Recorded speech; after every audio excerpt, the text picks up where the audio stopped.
As soon as I get in the Zoom, I can get back to the. So, I talked to Michael when I dropped off the packet today, and he said when Kent Social Services is up, he said, should I just mute and take my camera off? Because I think he still wanted to listen. I said, that would be fine. Absolutely. I said, I don't know that you would even really have to take the camera off, but He doesn't have to get wrong, but I mean, it's, I know. I said, if you're gonna make faces, then. But He's not here, Pano. I can't say that. he Right. said it was-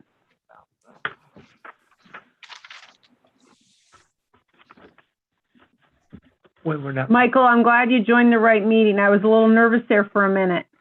I was Yeah. like, oh no, who has a text, who has a cell so we can text him? He just joined next week's meeting. Yeah, they all look so similar on the, Yeah, I I was- even debated not sending that one yet, but we have a goofy Zoom account here at the city. We like share it. So you can only be in as the person that sets it up for windows of time that IT gives you, because we all rotate between all the different boards and commissions. So while I was in there and had that access, I was like, you know what, I'm just going to do both. Can you tell we're trying to save money on Zoom? We literally have one account that we share. All right, and it Budget. looks like, is everybody here?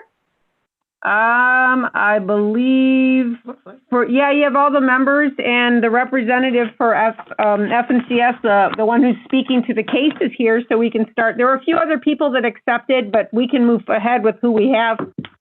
Okay. All right, then, calling to order the Planning Commission meeting for October 20th, 2020 at 7:00 PM. Roll call, please. Ms. Edwards, Present. Mr. Pano, Present. Mr. Clevenger Morris, Present. Mr. Bruder, present. Mr. Clapper, Present. Okay.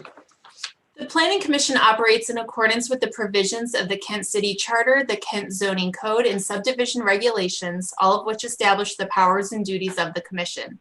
Members of the Planning Commission are appointed by Kent City Council and serve without compensation. Certain cases such as conditional zoning certificates, special zoning permits, overlay district projects, and zoning amendments require public hearings before the Planning Commission. During the public hearing, any person wishing to address their concerns to the commission will be provided the opportunity. Once the public hearing is closed, it shall be to the discretion of the chair whether to allow any additional public comment. Cases such as site plan reviews and subdivision projects do not require a public hearing. However, the chair will allow public comment on each case as it is taken on the agenda. In each instance where the commission receives public comment or conducts a public hearing, those persons wishing to address their concerns to the commission will be required to do so under oath or positive affirmation. The oath or affirmation shall be administered to all who wish to speak at the beginning of the Planning Commission meeting. Once a decision has been made by the chair, once a decision has been made by the Planning Commission on a case, the case is closed for the commission as there is no provisions to reopen a case. With the exception of cases falling under the subdivision code, any decision of the Planning Commission may be appealed by the city's Board of Zoning Appeals in accordance to Chapter 1109 of the Zoning Code. Anyone interested in appealing a decision of the Planning Commission is advised to seek private legal counsel. Mr. Fink, would you like to administer the oath, please? Anyone who's testifying, if you please raise your right hand and unmute your camera, which you have. Do you swear or affirm the testimony you give before the Planning Commission shall be the truth, the whole truth, and nothing but the truth to help you God? Yes. Thank you. Moving on to additional correspondence. Commissioners did receive additional correspondence today related to PC 20-015, which is the Kent Social Service Building. The email was from Mr. Bruce Bailey. He is the owner of 130 and 136 West Street. He was opposed to the conditional zoning certificate and concerned about inadequate stormwater collection that results in regular rapid flow of water between his properties. Have all commissioners had adequate time to review that email? Yes. Yes. Okay.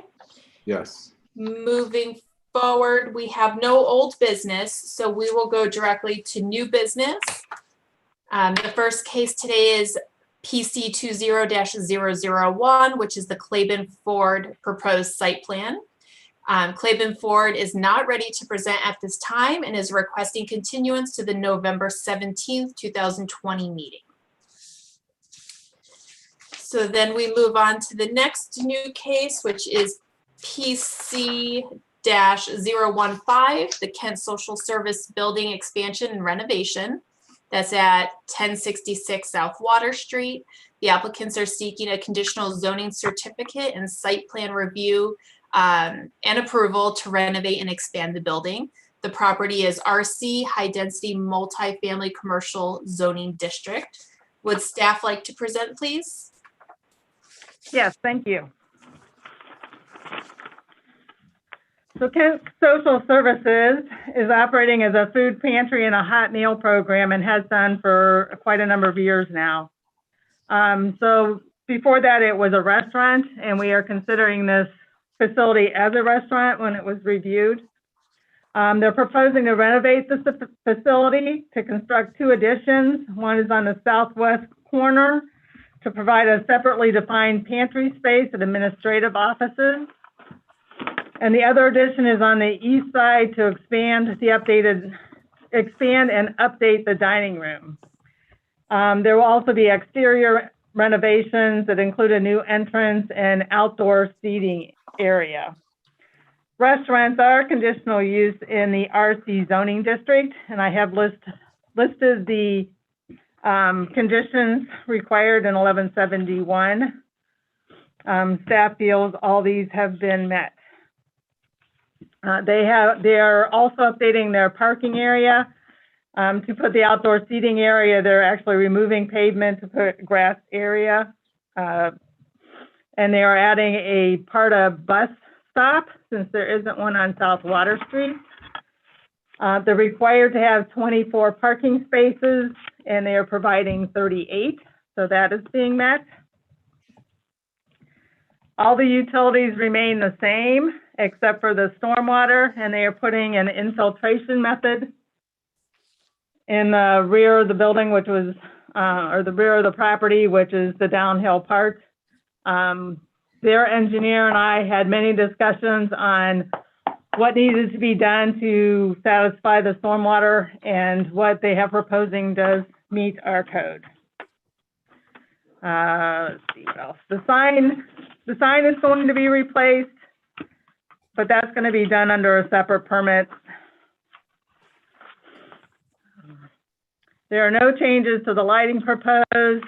You have a landscape plan. They're going to keep a lot of the existing mature trees where they can, and add some fencing and trees, replacing trees and perennial beds to pretty up the property. And there is a screen dumpster located in the southwest part of the parking lot. The Architecture Review Board reviewed the project and recommended approval as submitted. There were no variances required. So should the Planning Commission wish to approve this, there's proposals to language with just one condition of coming in for technical plan review. Thank you, Ms. Barone. Any additional comments from Ms. Dussel or from Mr. Fink in legal? No, thank you. No, thank you. And is the applicant here to present this evening? Yes, that'd be me, Lou Kraft from DS Architecture. And your address, please? It's of the building or the office? The office is fine. 315 Gowgler Avenue. And that's in Kent, correct? Correct. Thank you.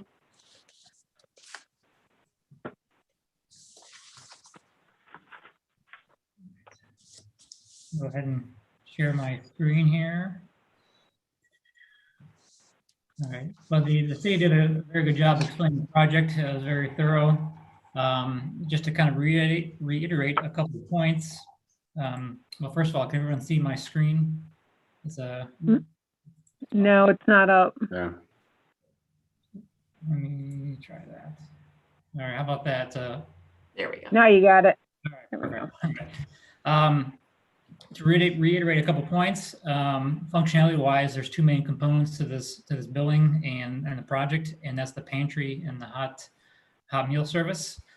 So currently, if you look at this existing condition drawing, that's also our demolition drawing. Both services are kind of done out of the dining room area, and the pantry is actually probably how most of the people are served. So the project aims to really provide a dedicated entrance and process for that function. So as was mentioned before, there's going to be an addition to the southwest corner of the building, which is actually under the existing roof. And then some miscellaneous interior renovations to assist the flow and functionality of the building. And then on the east face of the building, a new addition to accommodate more dining for the interior renovations of the pantry. The floor plan wise, what you see shaded in pink here is the new addition to the east for the new vestibule and new entry, expanded dining. And this allows an interior renovation back in the southwest corner to be a dedicated pantry function. The exterior, or excuse me, the southwest addition is about 130 square feet and the east addition is about 650 square feet. So pretty minimal, but they make a big impact from the aesthetic and functionality point of the project. The building is from the early 70s and hasn't had a whole lot of major upgrades since then. So the project is going to really strive to modernize with the respect of a typical store and restaurant for today's look. I do want to focus on the site plan. So a lot of the key points were mentioned earlier on. There's new asphalt pavement throughout the whole property. This new dining and garden area are new features that replace existing hardscape asphalt. So that'd be a large improvement, we believe. There's going to be a strong effort for new softscape and perennial beds along the main street. And it was mentioned also that there's a dedicated bus stop for PARTA to drop off patrons. The mature trees around the property, for the most part, are being maintained. There are a couple that are being removed for the new stormwater infiltration system that's along the west side of the property. And then in terms of exterior aesthetic, this is the proposed new front addition to the building. You can see in the background here, the existing building that's to remain and kind of the existing angled roof line. We took some cues off that for this new angled entry. We took some of the dark brick that's within the existing facade and utilized that for the main entry, along with some hardy board siding, lap siding for the rest of the entry siding. And you can see here in this image the outdoor dining that's proposed.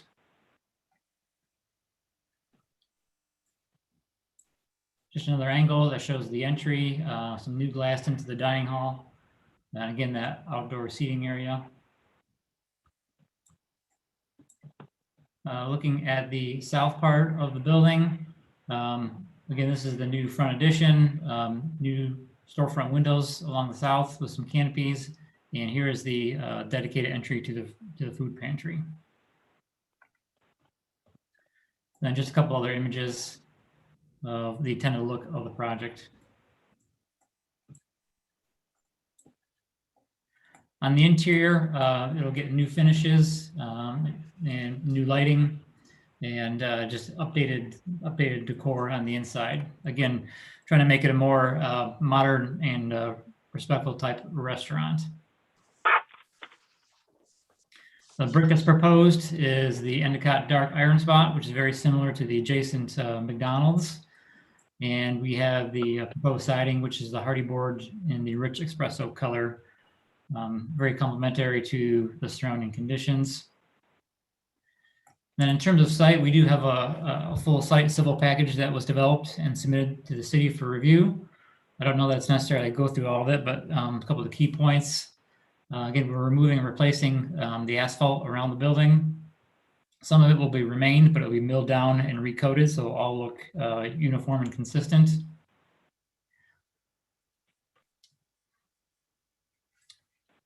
And then again, new asphalt pavement around with sidewalks from the Parda bus stop. Here is the outdoor dining and the proposed community garden. And then probably one of the big discussion points of the design process was the stormwater management. And our civil engineer, Arbin Engineering, worked quite a bit with the city to develop an approved plan that handles all of the stormwater on site with the infiltration well along the west or back side of the property. And then it was also mentioned that a new sign is being provided under a separate project. So all in all, the exterior of the building will get quite a big facelift for improved appearance along Water Street. And I think that's pretty much what I want to go over. I have got many more drawings. If everybody has a specific question, I can flip the drawings and reference. But overall, you know, we're meeting the parking counts, exceeding them, providing the Parda bus stop, and handling stormwater on site, and just making some overall aesthetic exterior improvements to the project. Okay, thank you, Mr. Kraft. Okay, moving on to Planning Commission. Before discussion, are there any questions for the staff or the applicant that you need answers to for the discussion portion? I just had a question regarding Mr. Bailey's letter. It didn't reference West Elm Street. I'm assuming that's what it just says, West Street. I don't know if we need to add that to the record or just clarify that, but I'm assuming he's talking about 130 and 136 West Elm.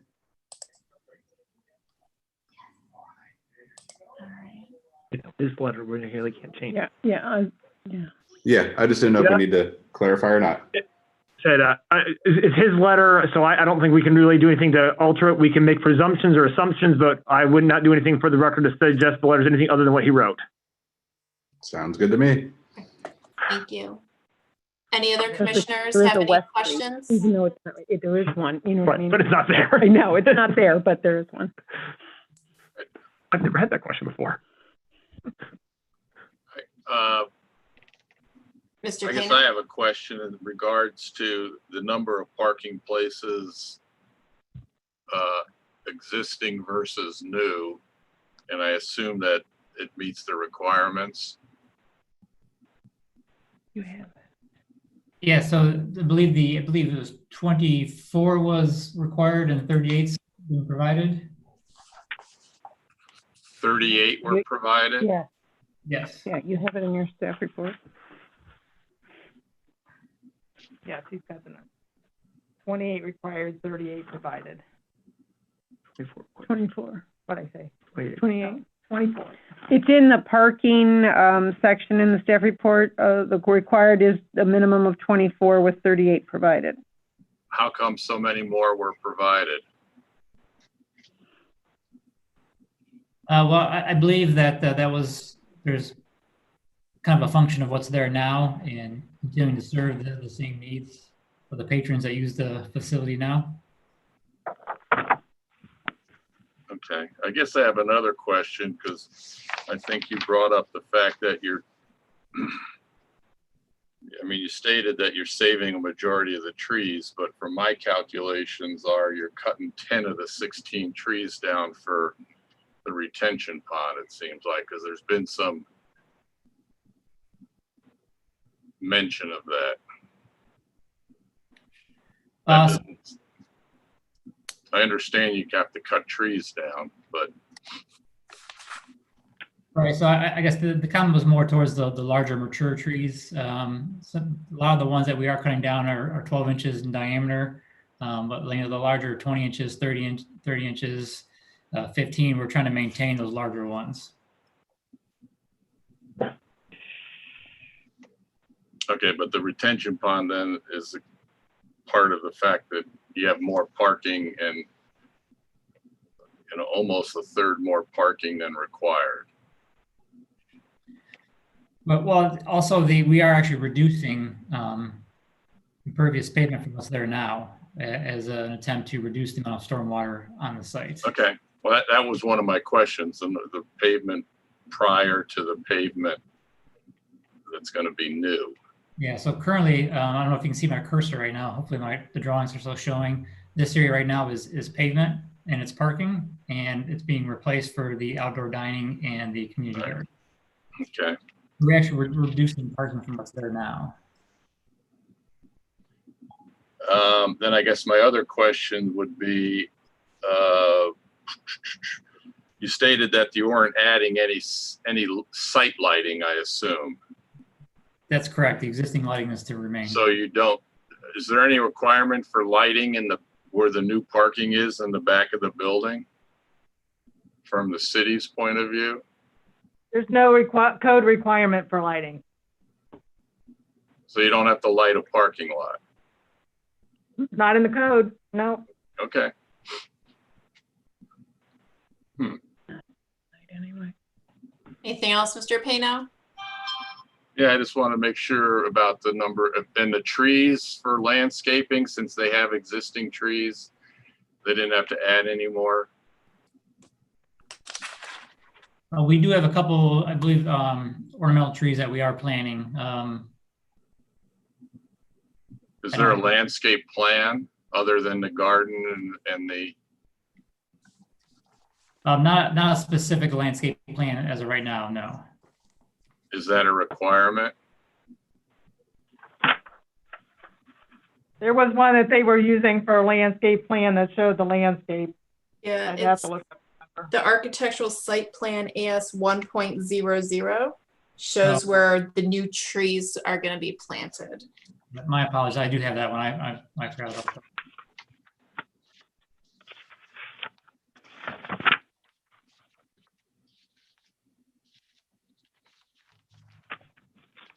New ornamental tree, 1, 2, 3, 4, and 5, 6. Actually, 6. Okay, okay, that's fine. Because you mentioned something about you were going to try to do the landscaping. Yeah, actually, I apologize. I forgot that this plan was created and submitted. So does a new donated shade tree mean it's going to be donated, or it'll be planted when it's donated? My understanding is that it has been donated. Okay. The project, I don't know that for certain, but I know the fundraising for the project is going very well. The only other question I have, Amanda, is how many people are here tonight to vote on this? Four planning commissioners. Okay, so we don't have to say anything about 3 members. Okay. And correct me if I'm Mr. Fink or Ms. Dussel, what the site plan that we're possibly approving tonight, being that it shows where new trees are going to go, those trees have to be put there, correct? Correct. Yeah. Okay. I have Mr. Clevenger Morris. Do you have any questions for staff or the applicant? I do not. Okay. I just have one question, and that's about bike racks. I was trying to determine if they needed them and how many, and I know there were administrative offices, but if it's being looked at as a restaurant, do restaurants have to have bike racks, and how many? Restaurants do not have to have bike racks, and we look at the primary use of the facility when we determine that. So they are not required to have any bike racks.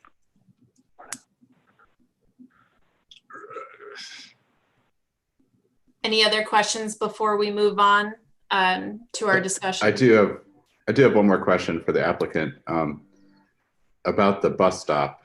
And this is just not a criticism or anything, but just out of pure curiosity. Was there a path to have a bus stop put on South Water Street rather than in the parking lot? Like what was the process there?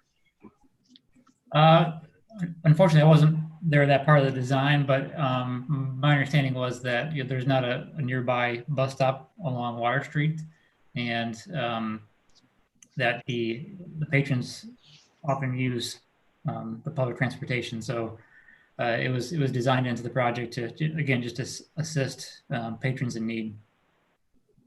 Okay, I understand that. I just didn't know what kind of process they use to determine if they want to place a new bus stop or if that can be something that can be asked for by PARTA. And I don't think it really negatively affects the site. I was just curious. Yeah, unfortunately, I don't have that information. I was not part of the design process, so I apologize.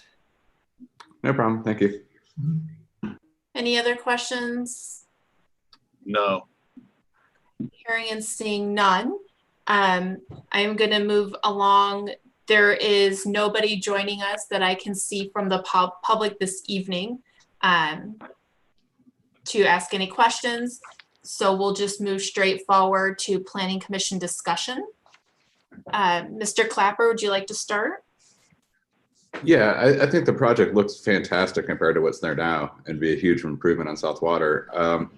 I do have serious concerns about the proposed landscape. Those driveway entrances and everything is so close to 43 there, and it's high traffic.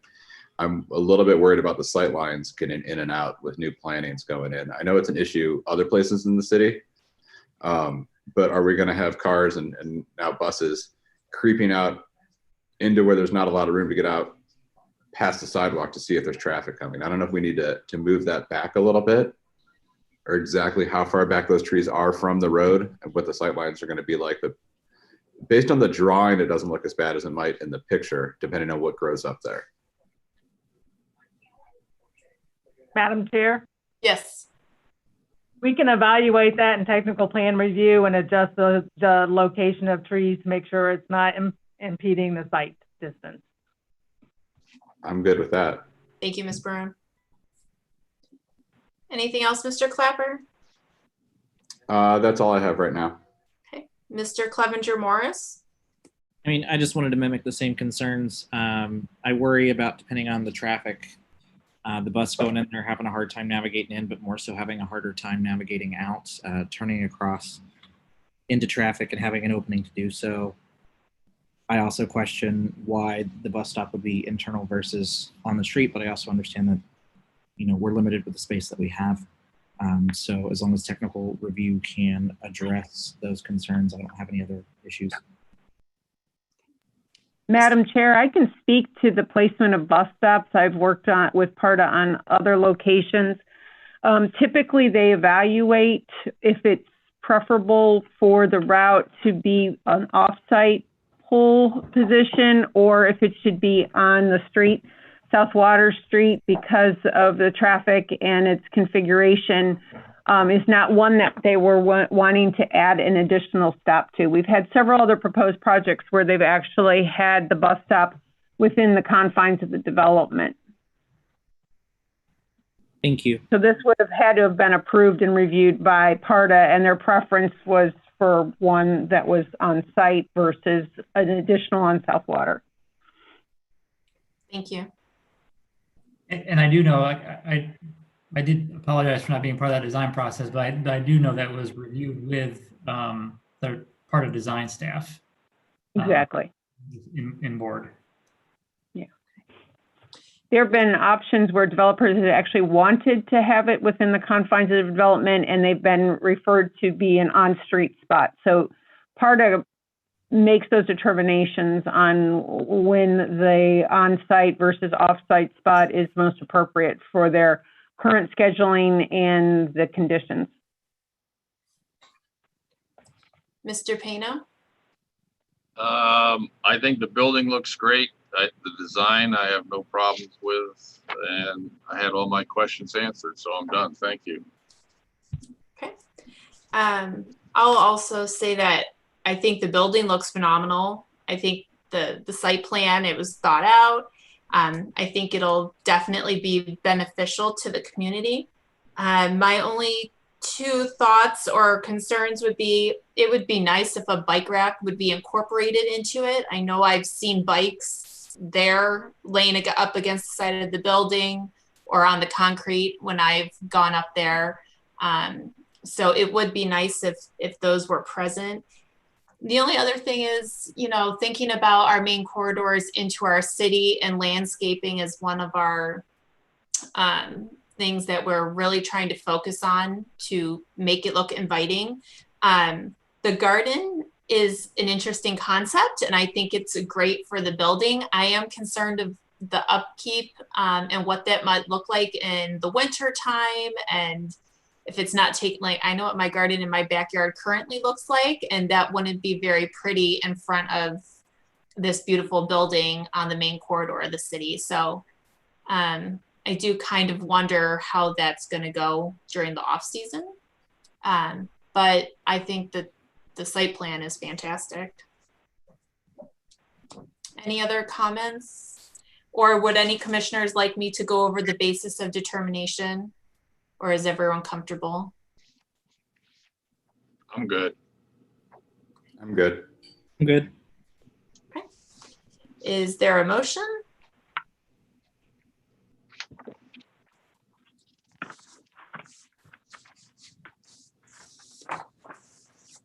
I'd like to make a motion. I move that in case PC 20-015, the Planning Commission approved the conditional zoning certificate and site plan to renovate and expand the building at 1066 South Water Street, subject to the following conditions. Technical plan review. Second. Moved and seconded. Is there any further discussion? No. Hearing and seeing none. All in favor? Aye. Aye. Opposed? Hearing none. Any abstentions? Motion carries 4-0. I think for the record, we can put in that Mr. Bruder is an abstention. Okay. Motion carries 4-0 with 1 abstention. All right. We are going to be moving on to our work session number 10, which is zoning code update for proposed chapters 1112 and 1105.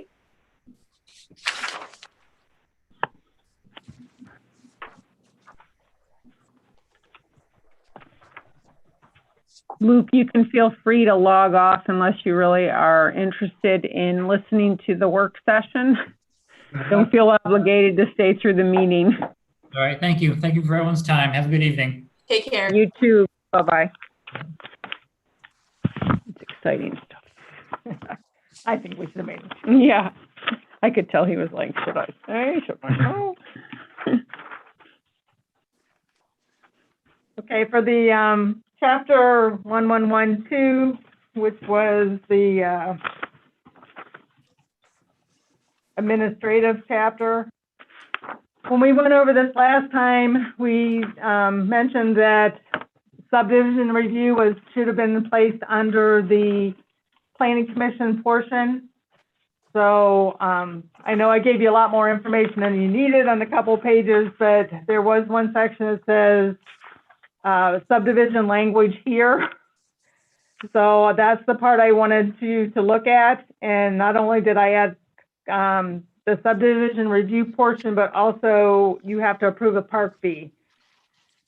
So if everybody looked at that, if they have any changes, it basically refers you to the subdivision code for what's required, but states in there that Planning Commission does have to review it and what they have to look at.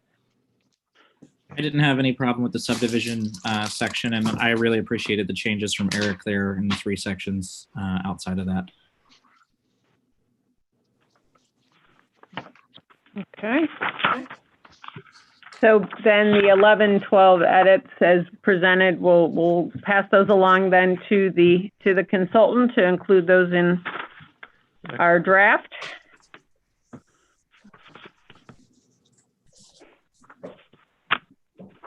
Okay.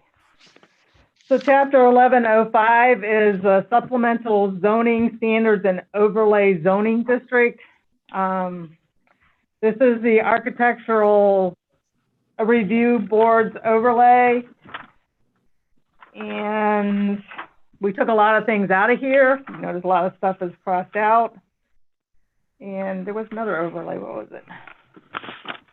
We reserved a spot for the other overlay at this point. That's Eric's D2. Right. because right now we don't have any other, but we anticipate that in the future we will have other overlay districts that we would like to work on to deal with, like, pocket redevelopments, alley redevelopments in some of the residential areas. So we wanted to have a placeholder there for when we're past the zoning code update and have time to work on getting something like that together. So does that mean if a new overlay district is created, the Architecture Review Board has authority over it? No, not necessarily. The one that we have here, the Architectural Design Review Overlay Districts, we would have to, at that point, we would make decisions on how that would be handled, depending on the location, the nature, that kind of thing. So that would not necessarily make it an automatic. So it'd be up to the city staff to make that decision. To make that recommendation to Planning Commission, and then Planning Commission would formally vote on that recommendation, and then it would go to council. So when we do get to a point where we're looking at alternative or other structures for an overlay district, as any amendment to our zoning code, it would come before the Planning Commission first for review and discussion and the public hearing. Once a recommendation was made on that new overlay district, we would then move that to council. So it's during that review that staff would look at it. Right now, we're presented with some examples and ideas, and we have some concepts put away. But until we get through the zoning code update, we're not really delving into that. But we would like to maybe hopefully come through with one by the end of next year to look at. I guess my question is, then it's probably important to make that decision as to whether or not it's going to be become under the purview of the Architecture Review Board simultaneously with the overlay district. That's why when we look at whatever proposed overlay district we would be presenting, we would have that discussion. The current one, the Downtown West River Overlay District, is reviewed by the Architectural Review Board. That doesn't necessarily mean that another one needs to be, depending on the nature and where it's located. So we would go through the details of the code at that time, as we do with any other proposed amendment. And if it required an amendment to, I don't know what the new chapter will be, but the 1120, I guess the 1112 section on the Architectural Review Board with regards to what their authority is over, we would request or suggest an amendment to that at that time as well. So in other words, once a new one was identified and created, that aspect would also be looked at as a proposed amendment, or not even listed as something they would manage. So we would be dealing with that down the road. There's no correction here that needs to be made because that district doesn't exist yet. Eric, correct me if I'm wrong. Nothing I would change. I have a question about the graphic itself. I guess first and foremost, have we tested printing this in black and white to see what it'll look like? Because I have concerns with the way it might blend together. And second, have we, in any of the images and stuff that we've put through here so far, have we looked at them being in compliance with individuals who are colorblind? Because I can tell you that if any of my uncles or grandfather was looking at this, they wouldn't be able to tell the difference in the districts based off of the colors that have been used here.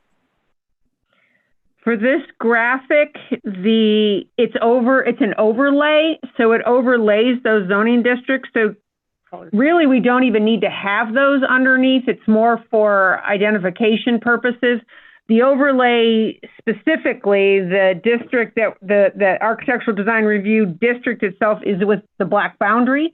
So we can look at backing out those colors, but it's really just to show that it crosses over overlays numerous zoning districts. So the color itself isn't really necessary if they're looking at basically the border of the overlay district itself. Okay.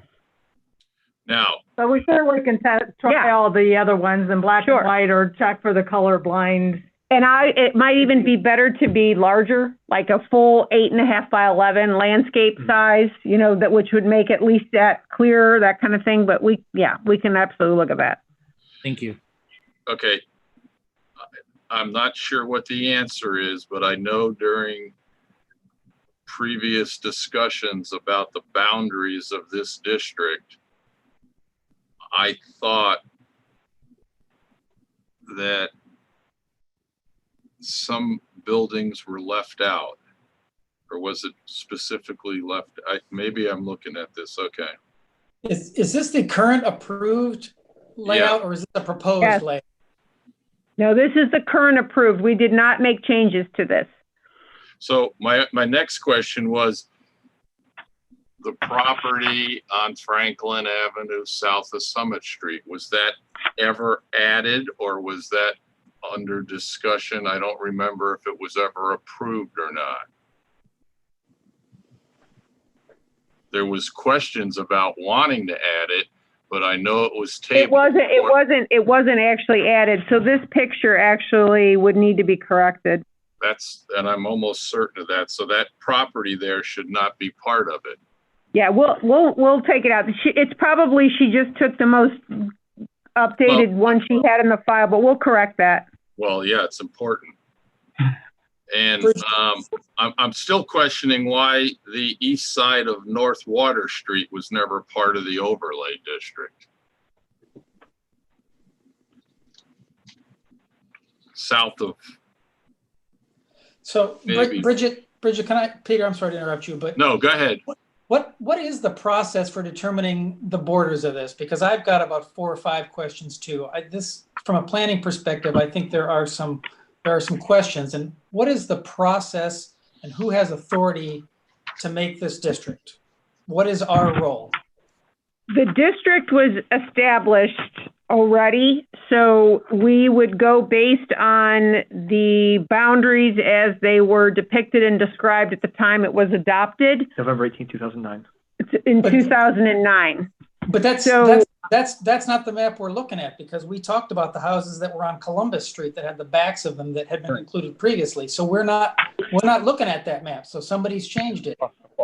Yeah, those should be off. The draft, apparently what's sent to the consultant is not the correct, because that area would not be included either.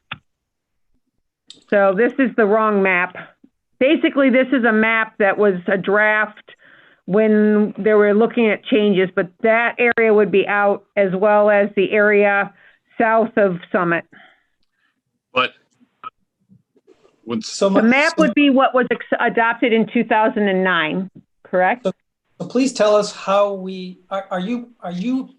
is staff planning on inserting a new map? And if so, who comments on that besides staff? We're not altering the map as part of this zoning code update at all. We're going with the map as it was adopted in 2009. Now, this one here has areas that had been looked at in prior discussions, but never presented to anyone. So we would be using the map that was adopted in 2009. And is in our current code. That's reflected in the current code. It's got a really fat black line. That's one of the reasons why this other one was done, to update it, just to show it clearer that it was like going down the center line in certain areas and stuff. So those two areas, that the one that you just referenced, Michael, and the one that Peter referenced, are not part of it. But if you look at this one isn't either, I think, right here.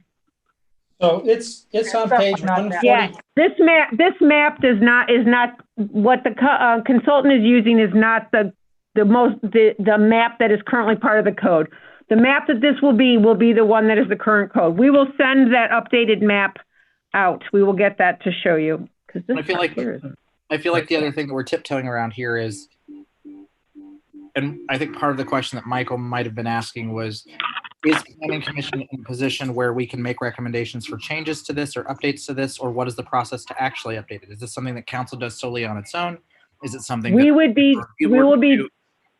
It's a little bigger than just a Planning Commission matter. It would be subject to Planning Commission recommendation to council, but there are many stakeholders that have had communications with regards to the overlay district. So at this point, we are not making changes to this map as part of the zoning code update. That is something, though, that will be looked at in the future as a proposed amendment in the future. Some members of council would prefer this to be part of the phase 2 when we are doing the broader conceptual or comprehensive plan and getting community input. Okay, so thank you. So you think this is, updating this map, is that like 6 months or a year away? Is that what you're saying, Bridget? At least. If you look at the section E, amendments, additional districts section, it lists basically how the current one can be amended and how additional districts amendments can be proposed and how additional districts can be looked at. So if, as you see, it does allow the ARC board, planning commission, city staff, property owners within the district. So we would, these would be the methods that could move it forward. That being said, if somebody were to put something forward that staff did not find to be reasonable or appropriate, we would be addressing that with you as well. Okay. But at this point, we're not amending the map at all right now. Okay. And we apologize that this wrong map got put in here. So this one was one when we were looking at questions people had about certain areas over time. Yeah, so we'll save all of our, we'll save our comments for those till when we're actually looking at the map. And, okay. I do have a question on process in here, because what also came up when we were looking at the map the last time is that within this downtown district is multiple residential properties, and you've not enforced the requirements for those people to go to the ARC review board for their private residences or rentals, as I understand. Is that correct? It's because the architectural review board for properties in the overlay are making a recommendation to planning commission. If a residential structure is not going for plan review, it would not be subject to a certificate of appropriateness and review by the ARB. We actually clarified those categories. I'm looking for that section. So in other words, a residential would not be coming before you unless it was a commercial multi-unit residential where they were doing substantive changes and it was before you for a major site plan review. Okay. Do you know where the section is, you guys, where we listed those out? Eric, you delineated those. You made an adjustment to that somewhere in the zoning code prior. We actually have it explicitly listed, and of course we can't put our finger on it because we wanted to make sure it specifically stated what came before the planning commission and what did not. Hang on, Eric's trying to do a search in his computer. It might be in like 12 or 13. Yeah, I think you're right. You know what? That's it. It's in actually 1112, right? 1112. That's what I'm guessing. That's what I'm looking for. Oh, you found it already?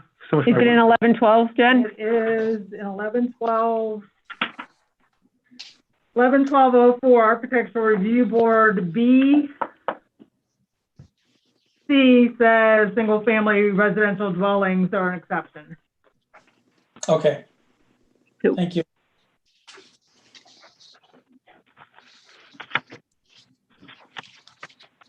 It had always been applied that way, but we definitely wanted it to be clearly identified in the code. So there's no question going forward. All right, so Jen, where were we? We were at the map. Okay, so the map, we will make sure that the corrected version of the adopted 2009 map is what we send out to you to review, which is the map that's been in the code. We'll also make sure Hunter gets it.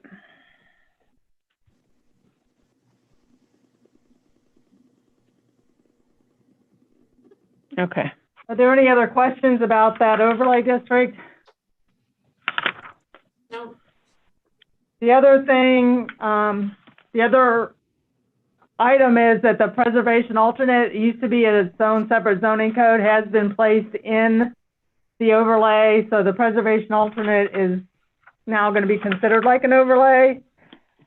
We did make a number of changes in that section. That's 1105.02. So it's on page 8, the little numbers I wrote at the bottom. Thank you for doing that, by the way. The versions we get from the consultant doesn't have page numbers because everything is so in flux right now. So Jen hand wrote it, which helps a lot. So we added, currently it's R1 and R2 for the preservation alternate, and we added R3 and R4.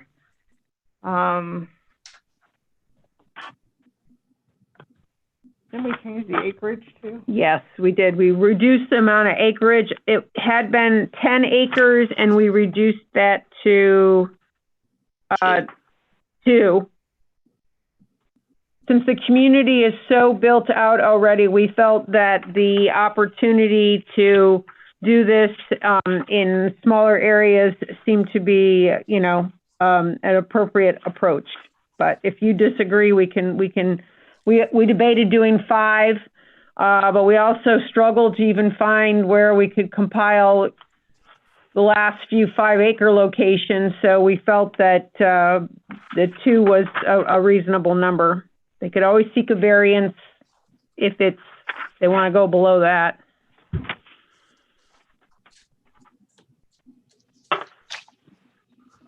We took a lot of things out. Yeah, the specificity. This code had a lot of specifics, and as those of you that may not have been on the Planning Commission before, this was designed for a specific development. And some of the criteria were limiting, and also some never came to fruition in the project that it was used for. So with that historic understanding and knowledge, we did eliminate criteria that we felt was onerous or very difficult to meet.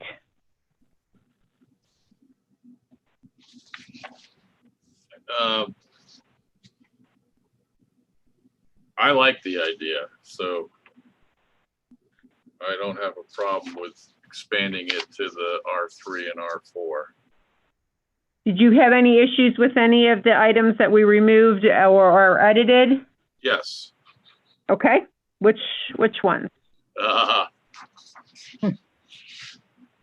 not even sure how you get to this, but it says, okay. What page? Well, what page? At the bottom of 11. Jen. I guess I see the handwritten, yeah, page 11. Okay, 11.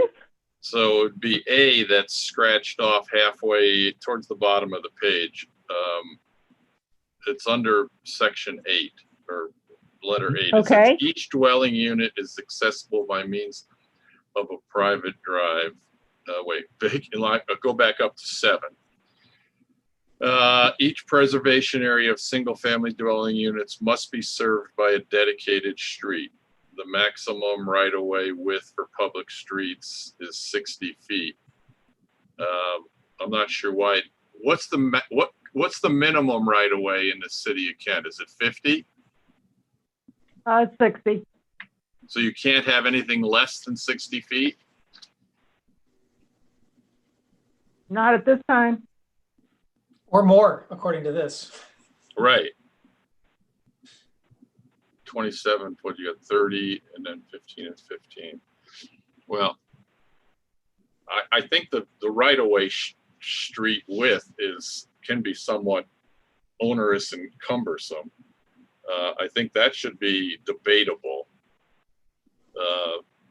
All that does is cut down existing trees and just makes a swath of land so wide that in most cases it's not necessary. But you crossed off each dwelling unit must be within 250 feet, but not less than 40 feet of a public street. And I'm questioning why you did that. We wanted to give the architect more freedom. Really? Okay. So what's that mean? Because it can be further. I mean, Yeah. I'm asking for Yes. a somewhat specific reason, okay? And I'm not asking what that reason is, but our thought was we weren't trying to limit what the architect wanted to do. If they could come up with a good plan to use those 2 acres, we wanted to give more discretion to the architect and more discretion to the planning commission and less regulation to control how it's going to look. Right. Okay, the 250 feet I thought was a reasonable length, and I'm sure the fire department didn't like it, but it allowed a designer to take a private driveway or private drive for 250 feet off a public street or public right of way in order to develop a piece of property. So I'm not sure if this takes that away, makes it longer. I don't know what it means. It means there's no regulations regarding how long that driveway might be. It can be as short or as long as you can convince the planning commission it should be. Right. How many units can be off that driveway?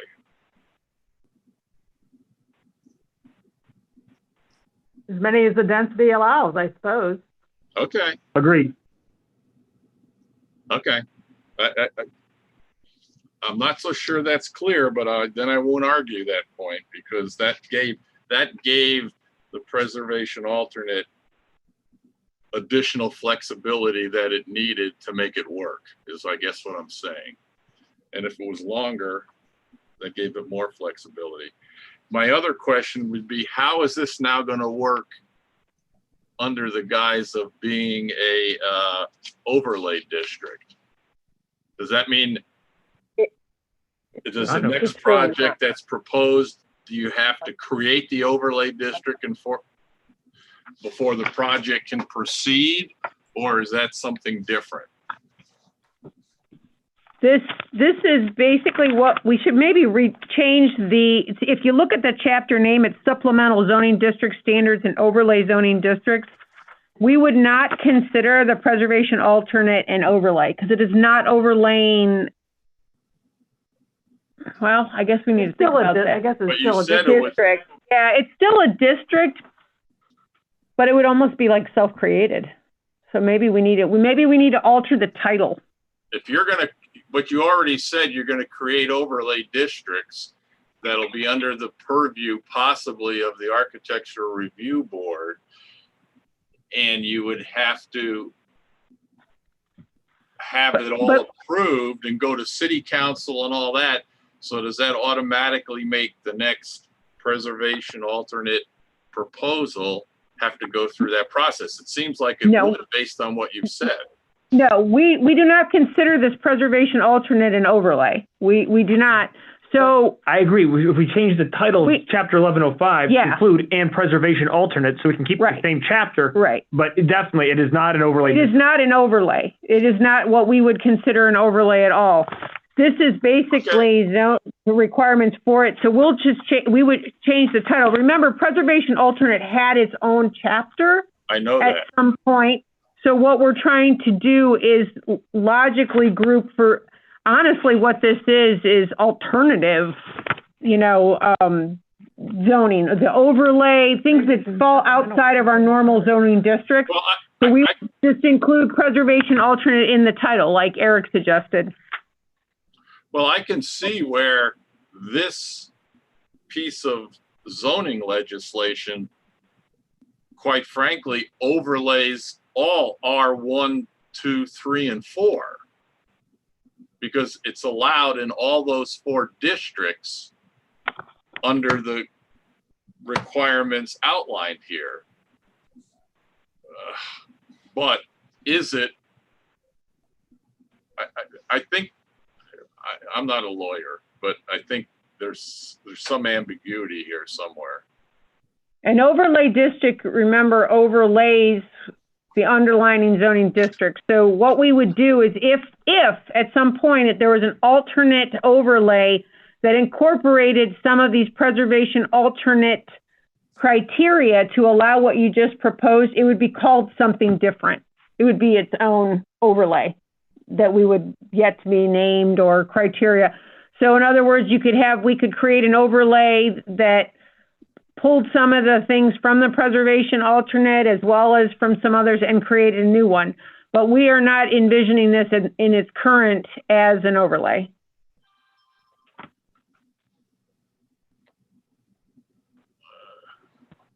I'll take your word you're the for it, but attorney, I'm confused. I'll look to see if we can find a better, I mean, changing the title will help. I'll look at this again, but I definitely think zoning is about restrictions, and this is eliminating the restrictions. Right. Not eliminating all the restrictions, but eliminating a lot of the restrictions that we currently have. So this supplemental, so Maybe we say supplemental zoning architectural design, district. No, it says district standards. wait a minute, let me get to this. What So is- make it what do you now. call it? You know what I mean? So what we're thinking is maybe we take the word standards out and it's supplemental zoning districts and overlay zoning districts. Well, So if I look supplemental at zoning this, districts to us would be a preservation alternate. the preservation alternate in reality is part of and allowed in all R1, 2, 3, and 4 districts. True. So I don't, why can't you just keep it simple? I don't know how you do it, but to me, it's just something that's allowed in those 4 districts, and these are the requirements that you have to meet in order to put it in an R1, 2, 3, or 4 district. Correct. So it's a not an supplemental overlay. zoning It's not an overlay. It's a supplement to those 4 districts. That's why we're saying to change the title to supplemental zoning districts. Like it would be a supplemental zoning district, and then we also have an overlay district. I get So we change the nervous title. when you put the preservation alternate into a overlay district, because that seems to be counterintuitive. Or Well, not. this just covering both overlays and supplemental districts. Right. They're just both in the same chapter, but it doesn't mean they're both. And that's fine, as long as there's a distinction between them. That's all. Okay, we'll check. We'll make sure. Eric.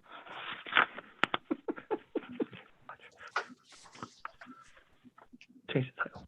Yeah. That's all we have to do. Were there any other issues with the preservation alternate language?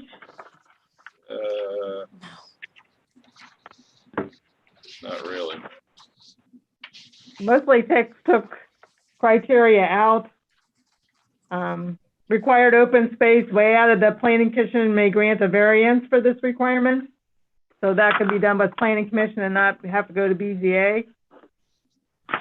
And I think the rest of the paperwork you got is just struck out. Stricken language. Stricken language, thank you. I knew that didn't sound right. Strike.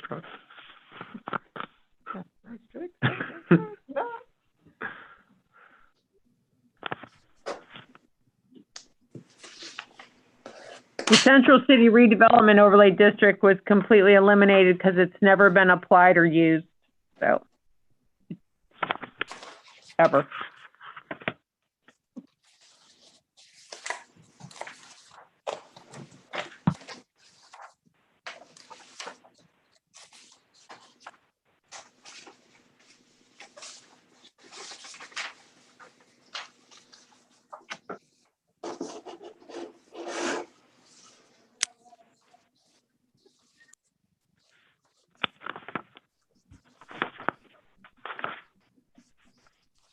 Any other comments on the markups or the edits, proposed edits?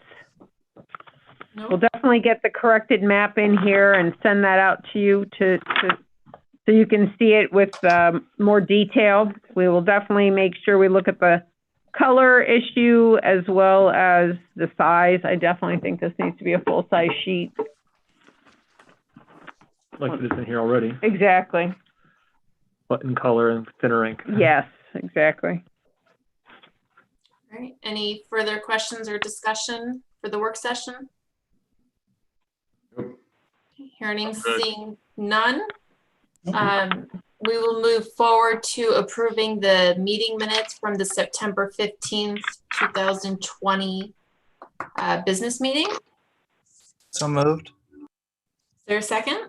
Second, Moved and seconded. Any further discussion? Hearing none. All in favor? Aye. aye. Opposed? Hearing none. Any abstentions? Aye. All in favor? Or, I'm sorry, motion carries 4-0 with one abstention. And is there a motion to adjourn? So moved. Second, Second? Any further discussion? Hearing none. All in favor? Aye. aye. Aye. Opposed? Hearing none. Motion carries 5-0.